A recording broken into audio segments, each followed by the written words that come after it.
श्रीराम। आता आपण 61वा श्लोक बघूया। उभा कल्पवृक्षातळी दुःख वाहे, तरी अंतरी सर्वदा तोची आहे।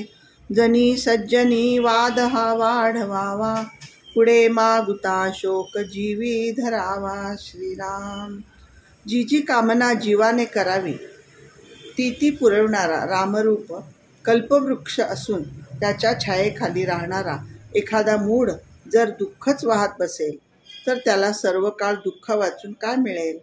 जर कोणी अहंकाराला वश होऊन वादंग वाढविल तर त्याला पुढे मागे परम दुःख भोगावे लागेल, यात संशय नाही।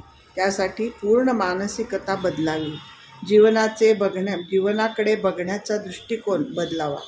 मनापासून प्रयत्न केल्यास स्वतःचे व्यक्तिमत्व माणूस बदलू शकतो। समर्थांच्या प्रयत्नावर खूप विश्वास आहे। ते म्हणतात, अचूक प्रयत्न केल्यास आपली भाग्यरेषा आपण बदलू शकतो। ते म्हणतात, नशिबाला दोष देण्यापेक्षा प्रयत्नाने आपले भाग्य आपणच घडवू शकतो, ते पण भगवंताच्यावरच्या विश्वासाने। वामनराव पै म्हणतात, तूच आहेस तुझ्या जीवनाचा शिल्पकार। जय जय रघुवीर समर्थ।